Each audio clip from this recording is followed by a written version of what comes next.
El otro día que comenzamos hablando de las condiciones generales del contrato de seguros que vienen reflejados en la ley, nos quedó de ver un par de apartados. Voy a pasar a presentároslo para concluir con este asunto y pasamos a otras disposiciones.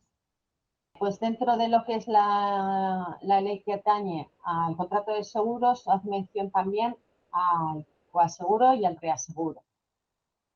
Esto se refiere a lo siguiente.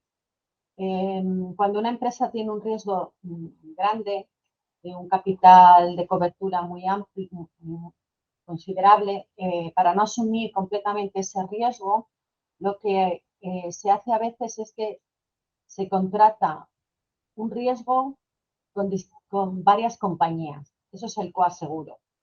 Son varias compañías las que aseguran un porcentaje, el que se establezca entre ellas. Si son 4 compañías, por ejemplo, un 25% cada una, lo que se establezca en el acuerdo, cada una se queda con un trozo de ese riesgo, de forma que toda la suma asegurada no la asume una sola compañía, sino que se reparte entre varias. De cara al cliente solamente habría una póliza y un único recibo. Ahora bien, todas esas compañías tienen que estar, como sabéis, dentro de lo que es el territorio Unión Europea, que tenemos la misma legislación para todos. Es el único requisito. Similar pero diferente es el reaseguro.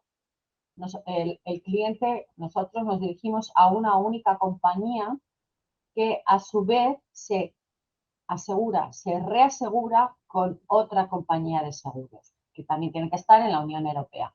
Es decir, el cliente no sabe ni siquiera esto.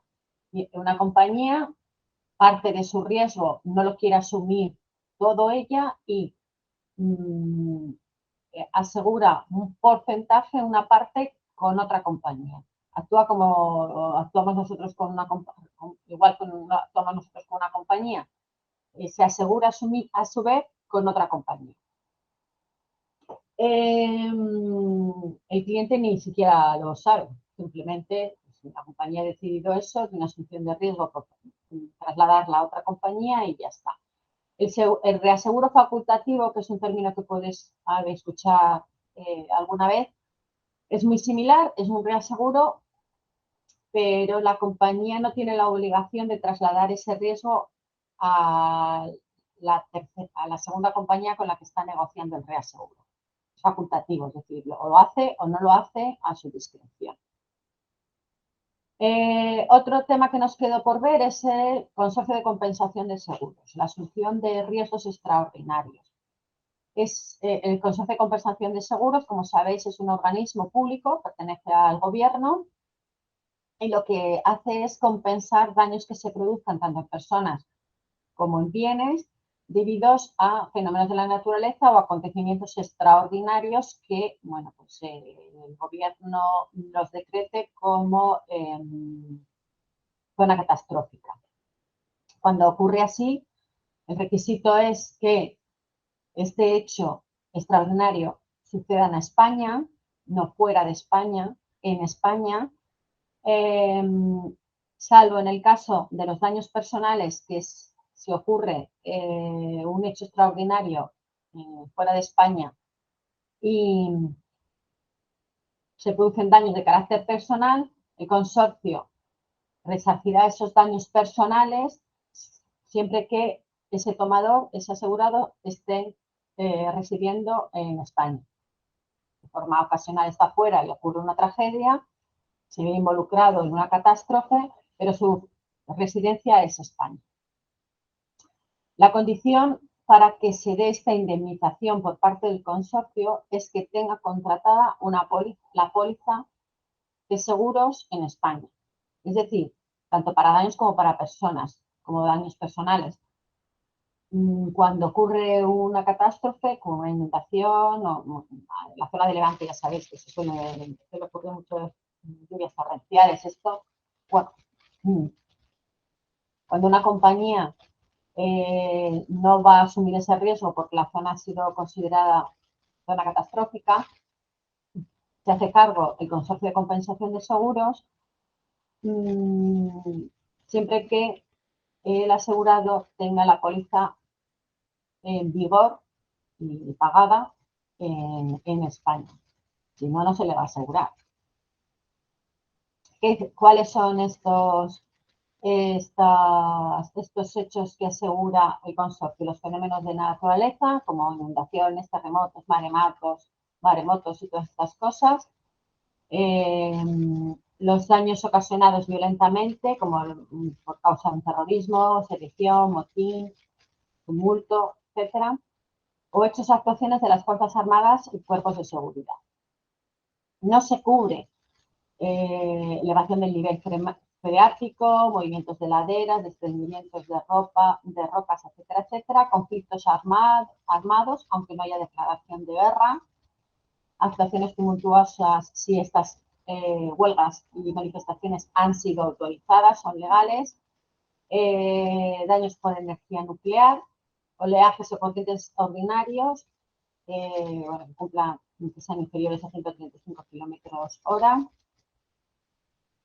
Bueno, y vicio de efecto. La reclamación al consorcio debe presentarse en los primeros 7 días de ocurrencia del siniestro, como cualquier otro siniestro más. ¿Vale? ¿Alguna pregunta hasta aquí? Vale. Dentro de la ley del contrato de seguros aparece también la clasificación de los seguros, que lo sabemos de sobra, le damos un repaso rápido. Los seguros de daños, o seguros de personas. Esta es la clasificación que viene en el contrato de seguros. Los seguros sobre los daños son bien sobre el patrimonio, como el RC, caución, crédito y lucro cesante, bien sobre daño a las personas, multirriesgo, robo, transporte de agrarios, bien sobre daños en los derechos y servicios de nuestros clientes, asistencia en el hogar, defensa jurídica, asistencia en viaje.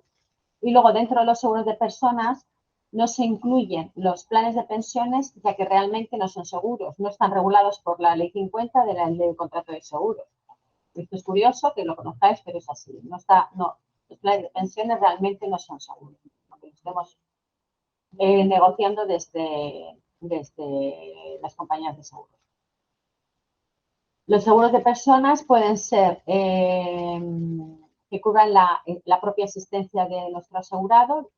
Aquí estarían los seguros de vida riesgo, los de supervivencia, los de ahorro, los mixtos, los que tienen por un lado supervivencia y ahorro, los que cubren la integridad corporal, es decir, los seguros de accidentes, los que cubren la salud, que serían la enfermedad y la asistencia sanitaria. También es curioso y mencionado aquí que ni los seguros de dependencia ni el seguro de decesos está tipificado dentro de la ley de contratos de seguros. No se les menciona, aunque son comunes en su contratación, la ley de contratos de seguros no los está mencionando. Se va a tener que actualizar. Bueno, ya sabéis que en los seguros de daños el riesgo que se cubre son los daños sobre las cosas, mientras que en los seguros de personas aseguramos a las personas en sí y los perjuicios y necesidades económicas que les suponga un hecho como puede ser la muerte, la invalidez, la enfermedad. En el seguro de daños, como ya hemos mencionado, se resarce el daño causado, nunca puede haber un enriquecimiento, y en el seguro de personas, como la vida no tiene un valor definido, lo que se pretende no es devolver este valor, sino disminuir las consecuencias de este hecho, de la muerte o de un accidente. Esto es la diferencia fundamental en estos dos grandes grupos de riesgo, daños y personas. ¿Vale? ¿Preguntas hasta aquí? Vale, pues lo leéis con más detalle en la plataforma y vamos a ir a otra ley que nos afecta importante, que es el Real Decreto Ley 3/2020 del 4 de febrero, que nos habla de la distribución de los seguros, es decir, la normativa que nos afecta en el ejercicio de nuestra actividad. La ley es extensa, aunque lo he resumido, aún así siguen siendo 15 páginas, no me voy a parar en todos los tramos porque no acabaríamos nunca. pero la tenéis a vuestra disposición, tanto lo que es el boletín de Real Decreto como este resumen que tenéis también en la plataforma disponible. Bueno, entra en vigor este Real Decreto el 6 de febrero. Como es una transposición de la normativa europea, ya sabéis que igualamos las normativas en Europa y así en este sentido, este Real Decreto lo que hace es transponer una disposición europea. El objeto de esta disposición es regular las normas de acceso y la propia actividad de todos aquellos que intervienen en la mediación de seguros, tanto lo que es al mediador de seguros, como son las entidades aseguradoras, las compañías reaseguradoras, los distribuidores de seguros, los distribuidores de reaseguros, etc. Todas estas figuras son los que quedan regulados por esta ley. Como tanto lo que es su acceso, cuáles son los requisitos para intervenir en el mercado de seguros, en la mediación de seguros, como son, bueno, pues la regulación que tiene el ejercicio de su actividad. He destacado aquí dos conceptos importantes que a veces los conocemos solo de oído, pero no vemos la diferencia, que es el de venta vinculada y el de venta combinada. Se produce una venta vinculada cuando ofrecemos un contrato de seguros que dentro tiene otros seguros, pero no podemos separar. Esto lo vemos, por ejemplo, el seguro de asistencia en el hogar está dentro de lo que es el multirriesgo de hogar. Es una venta vinculada. No le vendemos al cliente, por un lado, el multirriesgo de un hogar y, por otro lado, la asistencia. Lo vendemos en una única póliza. Es una venta vinculada. No se puede separar. Sin embargo, en venta combinada es cuando se pueden ofrecer por separado. Creamos un paquete que ofrecemos así a nuestro cliente. Nosotros, como distribuidores de seguros, como mediadores, podemos crear un producto en el que combinemos distintos seguros. Pues, por ejemplo, un seguro de RC con Zurich y un seguro de asistencia jurídica con DAS. Y los vendemos juntos. Se pueden vender por separado, pero también los podemos vender en un paquete, la ley nos lo permite, que sería una venta combinada. Bueno, ¿dónde se aplica la ley? Bueno, pues en toda aquella actividad de asesoramiento, propuesta, realización de trabajo previo a la celebración de un contrato de seguros, la propia celebración de estos contratos, el perfeccionamiento del contrato de seguros, la póliza, así como la asistencia en la gestión y ejecución de estos contratos, de estas pólizas, incluyendo la asistencia en caso de siniestro. Es decir, todo el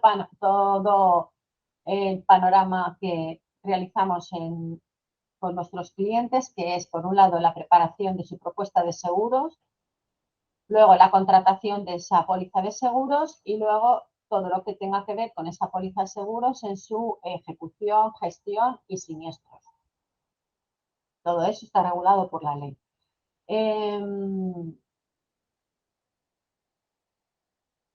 Vale. El concepto de reaseguro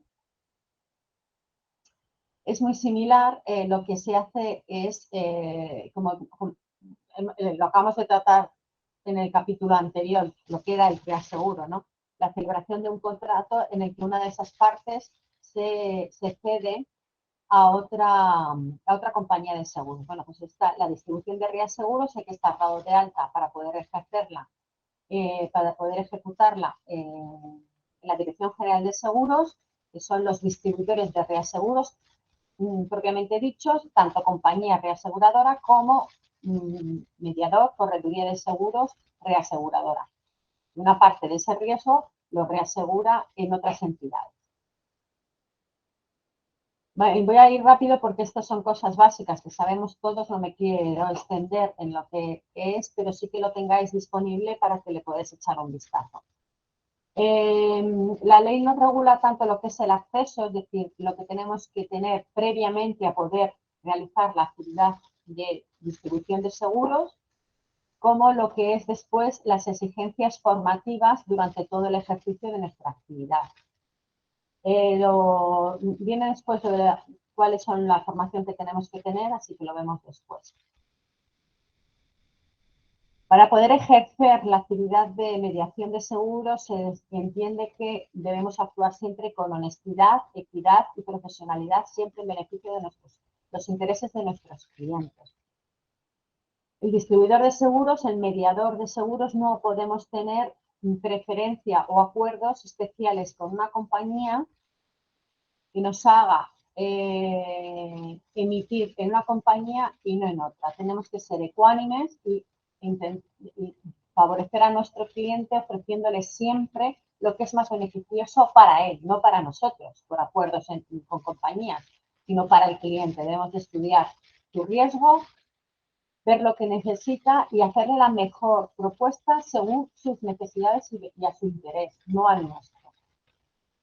Además, todas nuestras comunicaciones las debemos de realizar de forma precisa, clara y no engañosa, que quede muy claro qué es lo que le estamos ofreciendo. No, lo de la letra pequeña no viene al caso. Nuestra comunicación con el cliente tiene que ser clara, precisa, para que conozca exactamente lo que está contratando. Bueno, vuelvo a repetir aquí que no podemos estar remunerados de forma especial por ninguna compañía, porque entonces ya dejaríamos de ser objetivos.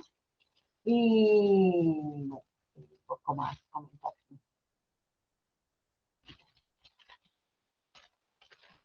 Bueno, ya habla de las prohibiciones, quién no puede ejercer como distribuidor de seguros, pero no viene al caso. Me voy a parar aquí en el apartado de colaboradores externos de mediadores de seguros, que bueno, pues la figura que representáis vosotros.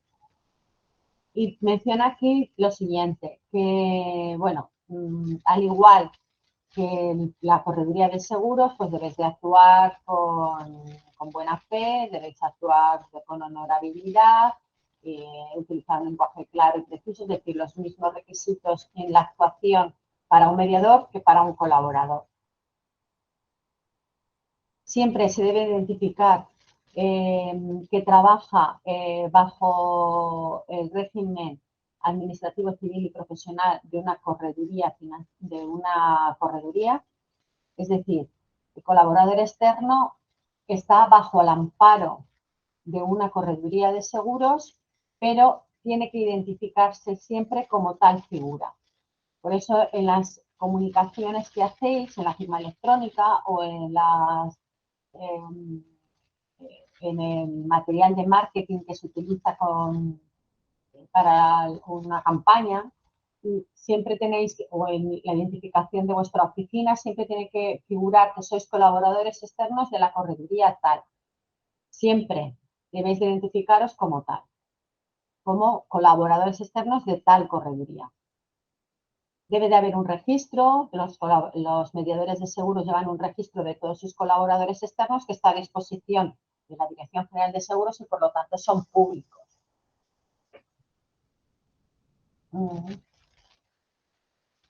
Se deben de tener con carácter previo a la realización de su trabajo los conocimientos y actitudes apropiados para ello.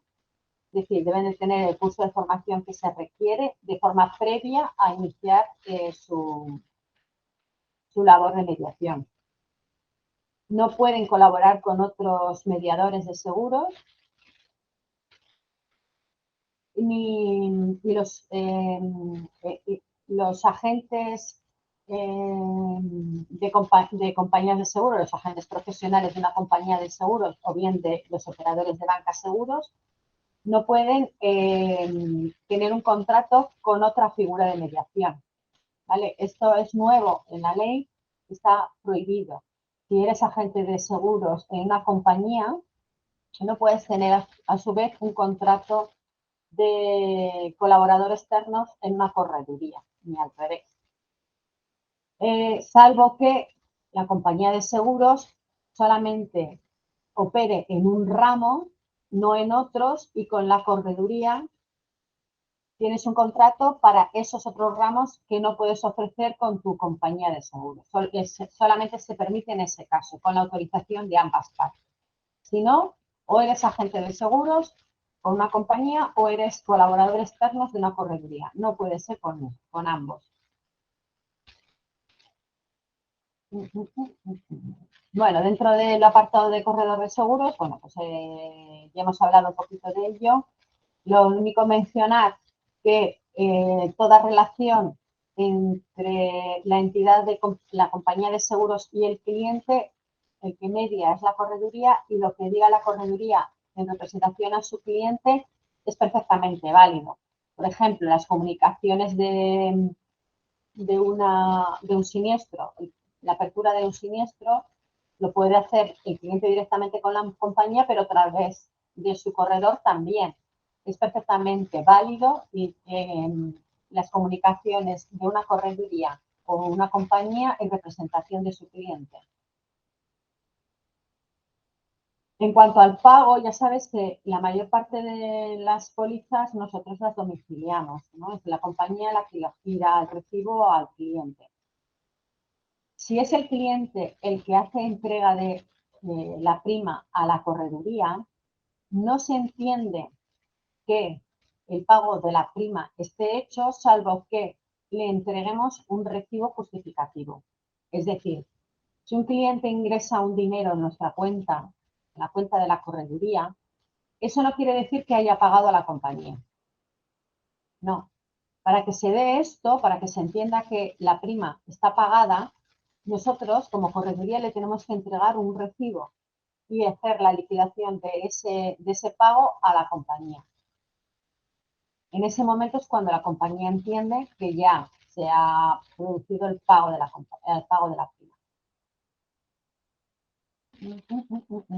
Más cosas. Bueno, lo de la publicidad, que ya como he mencionado, que debe destacarse siempre de forma clara que ese es corredor de seguros, correduría de seguros y en vuestro caso colaborador externo de tal correduría de seguros. Además, ha de figurar siempre en nuestras comunicaciones, y así lo habéis visto siempre, que disponemos de un seguro de responsabilidad civil y garantía financiera, que es lo que nos exige la ley tener para el ejercicio de la actividad, debe ser comunicado y tenido puesto en conocimiento de nuestros clientes.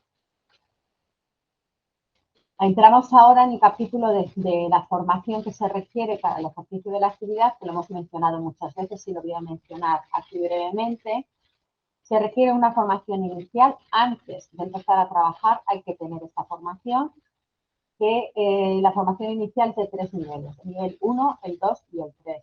El nivel 1 es para aquellas personas que van a ejercer como corredor de seguros.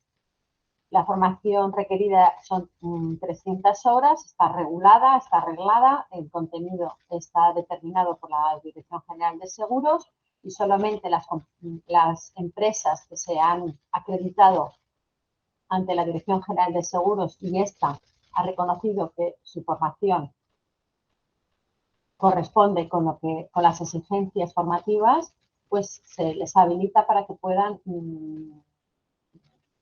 realizar cursos del nivel 1, 2 y 3.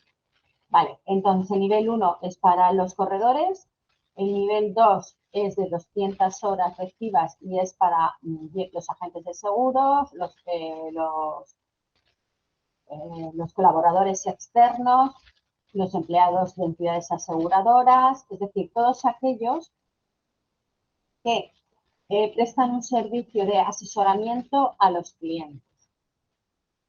Esto lo diferencia del nivel 3, que tiene 150 horas y son las mismas figuras que en el 2, pero no hacen labores de asesoramiento. Solamente informan, pero no asesoran al cliente.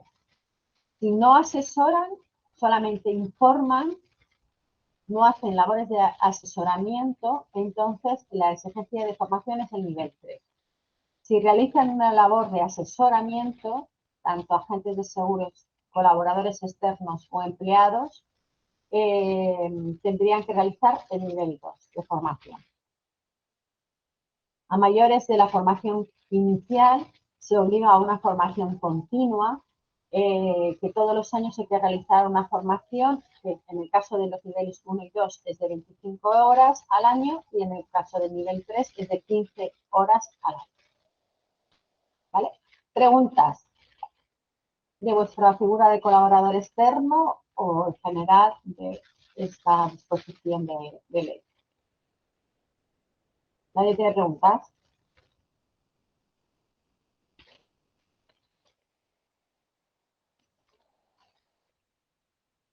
Bueno, pues si no tenéis preguntas, espero que estéis ahí, ¿me estáis viendo? Sí, sí, te vemos. Sí. Nadie habla. Venga, vamos a pasar a otro punto. Voy a hablar de gestión de siniestros porque es interesante y después vamos a ver la protección de datos, el blanqueo de dinero y la protección de consumidores. Vamos rápido, porque lo tenéis disponible y esto es echarle un vistazo. Si alguien tiene preguntas me va parando. Bueno, gestión de siniestros he querido hacer un apartado especial. Es muy importante conocer cómo se tramita, cuáles son los requisitos, las obligaciones y los derechos de nuestros clientes para en cuestión de la cuestión de los siniestros, que es el punto clave, el punto importante de la contratación de una póliza. Se hace para luego, en caso de que haya un siniestro, se haya una indemnización. Y ahí es donde tenemos que acompañar al cliente, ¿no? Donde más va a necesitarnos. Entonces, en la gestión de siniestros, lo primero es saber qué es un siniestro.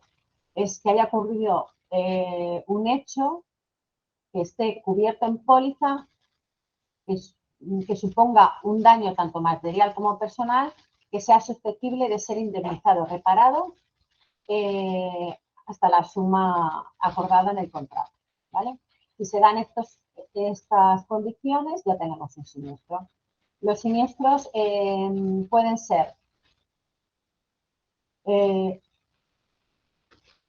bien siniestro total, cuando se indemniza el máximo del límite contratado en póliza, afecta a la totalidad del bien asegurado, o bien un siniestro parcial que solamente afecta a una parte del riesgo que tenemos asegurado.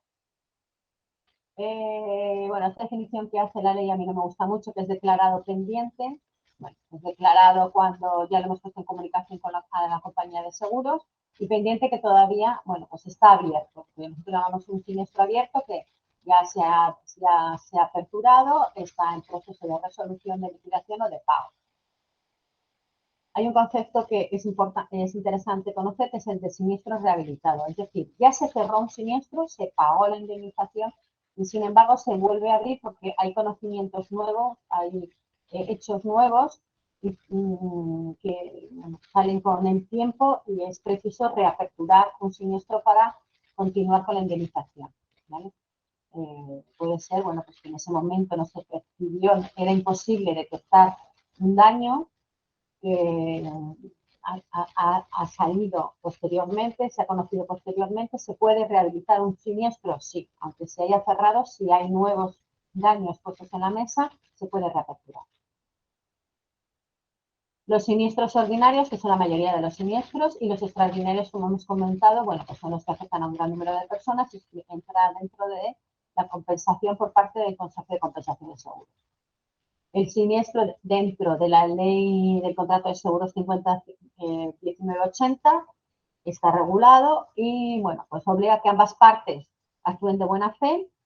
El asegurado está obligado a comunicarlo en 7 días desde que ocurre, con una descripción detallada de lo que ha ocurrido, de los hechos que han ocurrido, de los daños que se han apreciado, incluso una valoración, aunque sea previa, de los daños. Una valoración. ¿Vale? Tiene además la obligación de hacer todo lo posible para minorar las consecuencias del hecho, a minorar los daños en lo posible. Estos daños, estas actuaciones para hacer la minoración de daño, los realiza el cliente, pero los gastos los asume la compañía siempre que sean razonables, aunque no consigan finalmente minorar los daños, los gastos ocasionados los paga la compañía siempre hasta el límite contratado en póliza, la suma asegurada en póliza. A menos que se realicen actuaciones que nada tienen que ver con el siniestro o, bueno, pues que se actúe de mala fe, como siempre, si la mala fe pues no tiene nunca cobertura. Bueno, hemos comentado que el siniestro se tiene que comunicar dentro de 7 días a que se tenga conocimiento de ello. Es decir, si el cliente no lo sabía, no lo puede comunicar. Una vez que el cliente es conocedor de un siniestro, tiene 7 días para comunicarlo. ¿Vale? Si el cliente no dice nada a su compañía de seguros de que ha ocurrido un siniestro, por ejemplo, un golpe con los coches, no dices nada, has dado un golpe a otro coche aparcando, te has ido y no has dicho nada. Bueno, el perjudicado, en este caso y en todos en general, también puede reclamar un siniestro, la indemnización por siniestro a la compañía de seguros, y tiene también 7 días para comunicarlo una vez que lo conozca. ¿Vale? O sea, la comunicación, la reclamación por un siniestro puede venir tanto por parte de nuestro cliente, del tomador de la póliza, el asegurado de la póliza, el beneficiario de la póliza, y también por parte del perjudicado.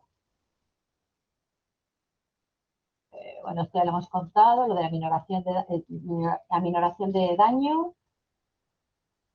Y luego, el pago de la indemnización. ¿Cuándo se paga la indemnización? Bueno, pues la compañía tiene obligación de hacer un primer pago en los 40 días de tener notificado ese siniestro. Un primer pago. Y el pago total de la indemnización una vez cerrado el siniestro, ya se ha estudiado todo. Y una vez cerrado el siniestro tiene obligación de pagar en 3 meses. Si no paga en ese tiempo, pues deberá pagar un incremento que es un interés legal por la suma de la indemnización, pues le paga un interés más un recargo de un 50%. ¿Vale? Desde que transcurren esos 3 meses que tiene de plazo para pagar. Pues empieza a calcular. A partir de 3 meses, si no paga, pues se empieza a calcular el interés de ese dinero con un incremento de un 50%. Si transcurren 2 años desde que se produce el siniestro, el interés a pagar es de al menos el 20% sobre la suma de indemnización. ¿Vale? Bueno, aquí dice eso, que las comunicaciones realizadas por el cliente al corredor tienen plenos efectos, como si comunicara directamente el cliente.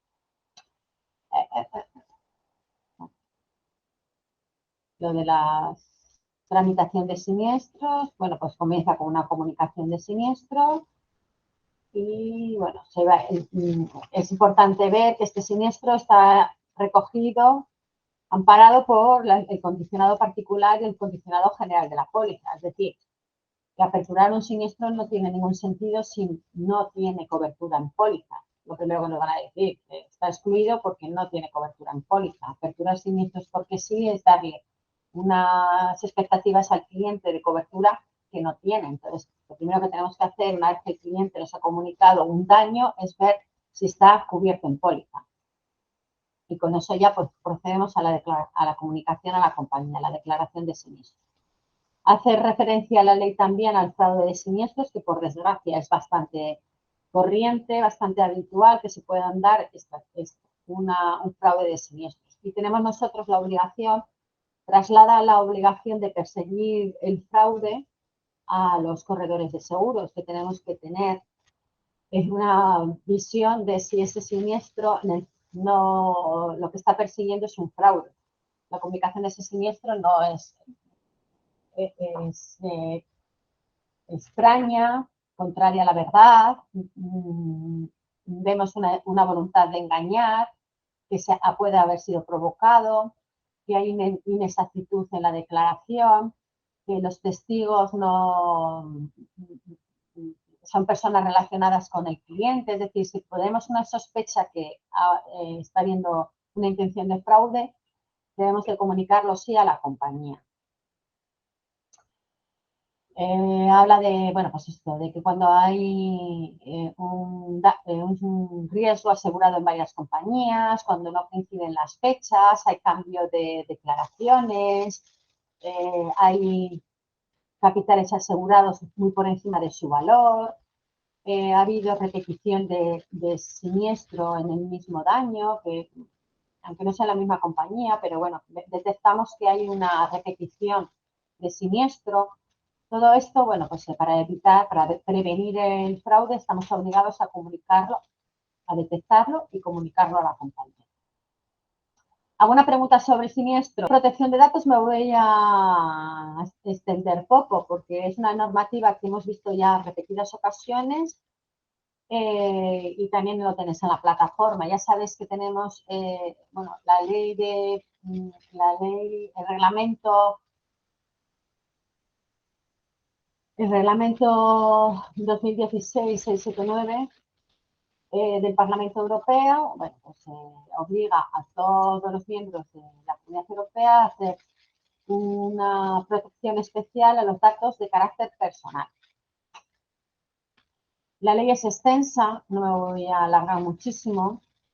Lo que pretende la ley es que se respete la intimidad de las personas, de sus datos de carácter personal, y determina cuáles son esos datos de carácter personal que quedan especialmente protegidos. Es decir, los datos que son públicos no entran en esta consideración. Por ello, por ejemplo, todos los datos de las sociedades, de las personas jurídicas, no tienen esta protección porque por ley están regulados por la ley mercantil y son públicos. Si volvemos otra vez al caso de las personas, los datos públicos no son de especial protección y el resto sí. De forma que la persona física tiene que autorizar expresamente a la utilización de esos datos que han sido comunicados de forma expresa antes de la utilización de esos datos. Por eso somos tan insistentes en que se firme el consentimiento a la RGPD, a la utilización de los datos que el cliente nos va a trasladar para poder cotizarle sus riesgos de forma previa que nos proporcione esos datos. Es cuando lo tenemos que tener. Este cliente tiene además el derecho a que sus datos solamente sean utilizados para un fin concreto, que es para el que nos autoriza, para un fin concreto, pero para nada más. Y además tiene derecho a que no se trasladen esos datos a terceros. Está expresamente prohibido. Si no lo autorizo, no se puede trasladar esos datos a terceros, ni para ningún otro fin. Y además tiene también derecho, que viene por aquí abajo, que me gusta mucho,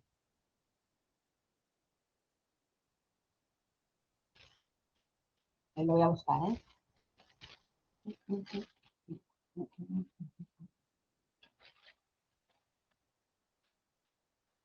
Viene aquí, vale. Dentro de lo que son los derechos del interesado, que están recogidos en ciertos artículos de esta ley, está el derecho a acceso, a que el cliente nos puede pedir saber para qué estamos utilizando esos datos y si se los hemos trasladado a terceros, qué datos tenemos de él. El derecho a la rectificación de sus datos, a la rectificación de datos, a cambiarlos. Por ejemplo, si son inexactos, los estamos utilizando de forma incorrecta. El derecho a oposición, a que no se utilicen sus datos.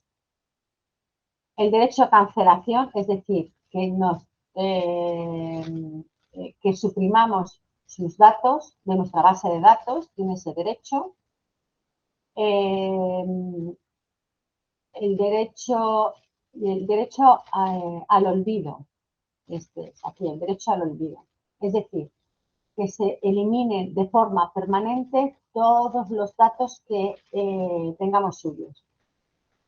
Me gusta mucho que a nosotros nos afecta mucho más a las redes sociales. Ya sabéis que como usuarios de las redes sociales, muchos son dados a subir fotos, a subir vídeos a internet. Ahí quedan para los restos. Entonces, es importante saber que todos tenemos derechos como personas físicas a solicitar, en este caso a las redes sociales, que se eliminen tanto las fotos como los vídeos que en su día subí. Parece un punto importante conocer. Bueno, en caso de que no se cumplan estos derechos que tienen los clientes, bueno, pues nos puede hacer una reclamación. Ya sabes que la Agencia de Protección de Datos es una agencia de carácter público, pertenece al gobierno, que vigila que se cumpla esta ley, que se respeten los derechos de los particulares.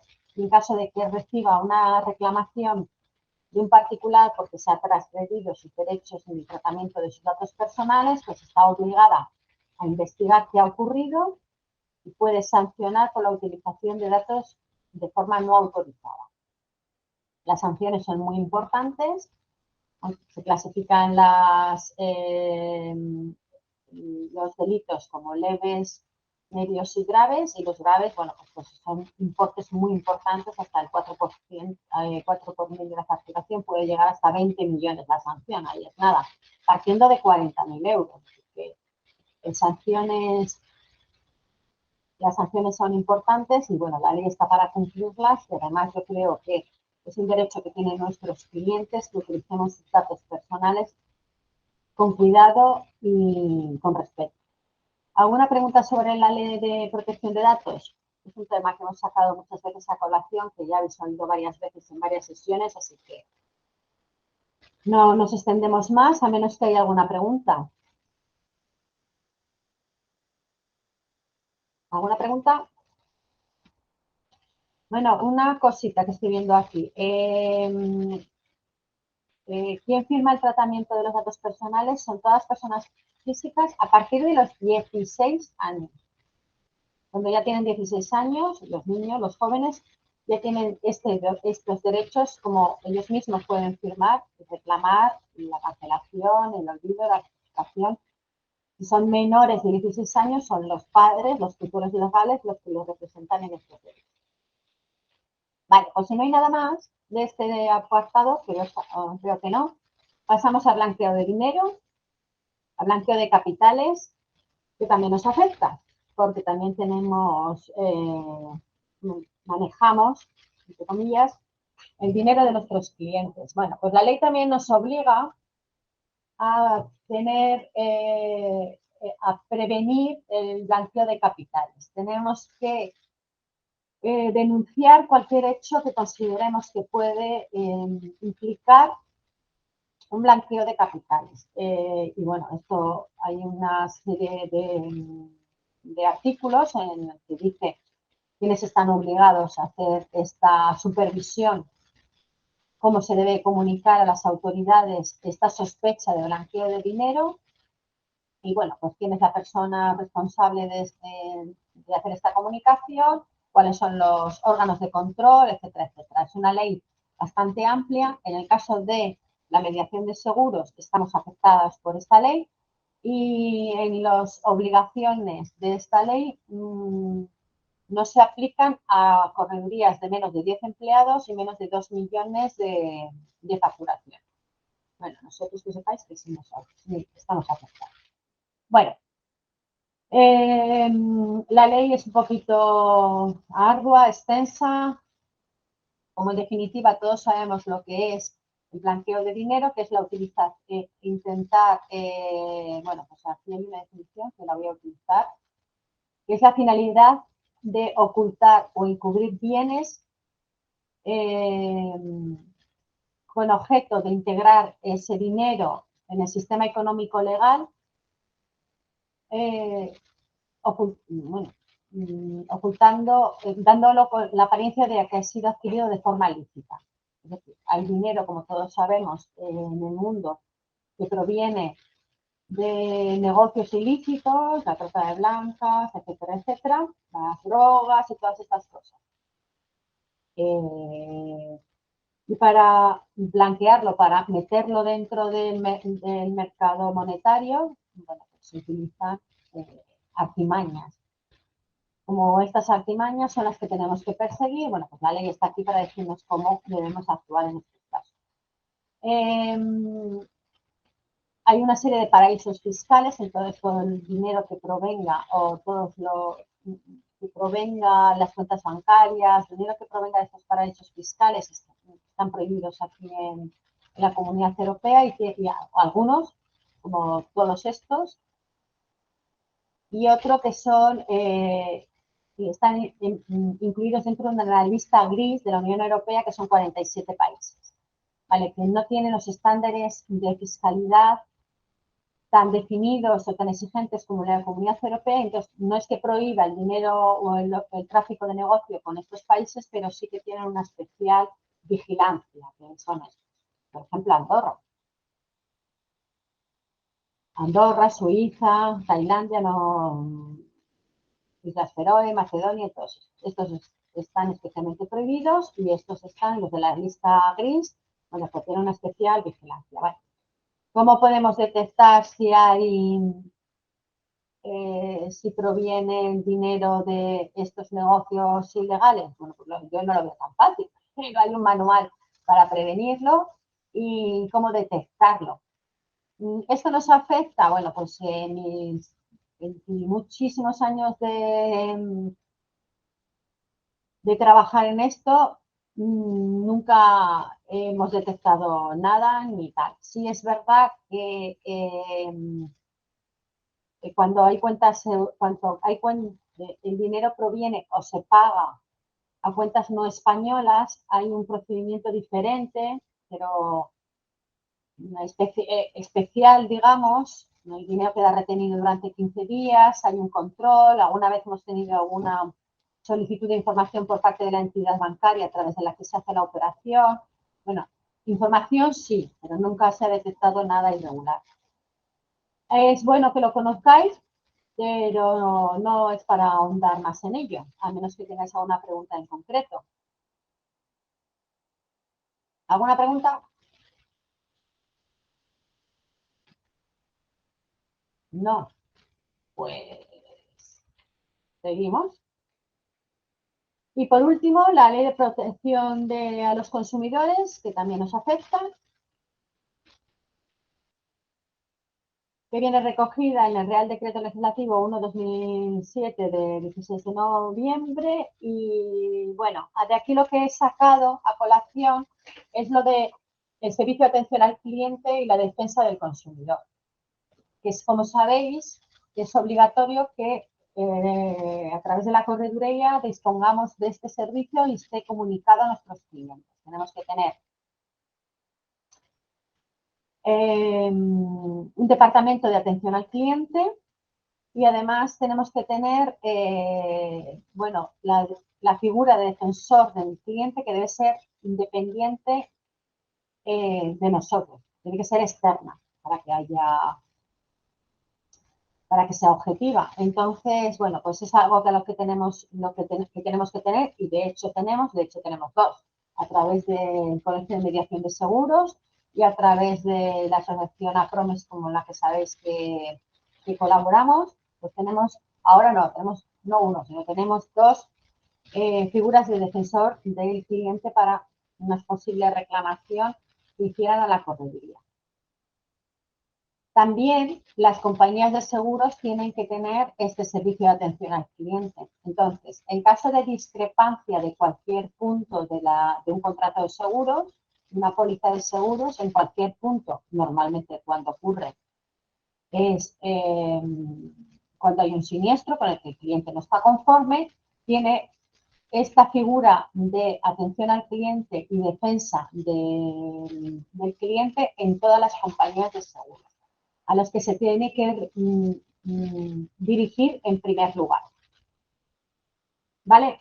Entonces, bueno, distinguimos entre una queja, una reclamación y una consulta.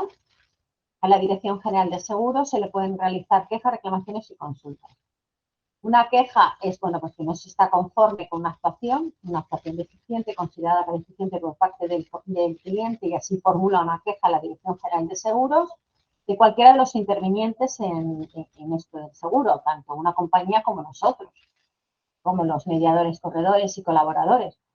Una reclamación por un incumplimiento de una compañía de seguros, hay un incumplimiento de lo que recoge su contrato de seguro si se le reclama, o bien una consulta, simplemente una consulta de interés general también se le puede dirigir a la Dirección General de Seguros, que a su vez también tiene esta oficina de defensa de los usuarios. Todos podemos presentar quejas y reclamaciones y a cualquier caso. Se hace a través de un formulario del Servicio de Reclamaciones a la Dirección General de Seguros que se puede descargar de la página web. ¿Vale? Bueno, aquí pone todo lo que tiene que adjuntarse con este formulario. No me voy a detener en ello. Y sí comentaros que las fases de consulta, las fases. Primero, ante todo, lo que hay que hacer es, antes de dirigirnos a la Dirección General de Seguros, primero hay que presentar la reclamación a la compañía de seguros a través de su departamento de atención al cliente. Es lo primero y es obligatorio. Primero se reclama a la compañía, después se acude a la Dirección General de Seguros y hay que adjuntar la reclamación a la compañía y la contestación de la compañía. ¿Vale? Una vez que se ha presentado esta reclamación a la compañía a través del formulario de la propia compañía, la compañía tiene la obligación siempre de contestar en un plazo, creo, si no me equivoco, de máximo 2 meses, aunque cuando hemos tenido ocasión de presentar una reclamación por parte de un cliente nuestro, al que le hemos ayudado en este trámite, suelen contestar bastante rápido. En los 15 días solemos tener la contestación. Pero bueno, que sepáis que la reclamación la tiene que presentar el cliente y la tiene que presentar a través de un formulario, adjuntar los hechos, la póliza, lo que reclama, todo esto lo tiene que adjuntar a la compañía está obligada a contestar en un servicio de atención al cliente que tiene que ser externo a la compañía. Lo que hacen las compañías es contratar este servicio pues con despachos de abogados. Pero tienen que ser externos a la compañía para que haya objetividad. Entonces, la compañía contesta y si el cliente no está conforme, acude a la Dirección General de Seguros, al Departamento de Quejas y Reclamaciones, con todo lo que tiene y con la contestación de la compañía. La Dirección General de Seguros lo que hace es pues, revisar todo esto, habla con las dos partes, hace un informe, pero este informe no es vinculante. No es de carácter vinculante. No tiene la consideración de un acto administrativo recurrible. No, simplemente estudia lo que dicen las dos partes y hace un informe final que no es vinculante. Eso sí, como a ninguna compañía le gusta que esto llegue a la Dirección General de Seguros, una reclamación de esas actuaciones, pues tiene que tenerlo muy claro para no atender la reclamación del cliente. Y una vez que se produce, bueno, pues con el informe el cliente, bueno, pues ya lo que puede hacer es acudir a un abogado y decir, mira, todo esto tengo en la mesa. La Dirección General de Seguros me ha dado la razón, voy a ir contra la compañía de seguros. O la Dirección de Seguros no me da la razón, pues puedes hacer dos cosas. O te conformas o sigues adelante, pero ya por tu cuenta, ¿vale?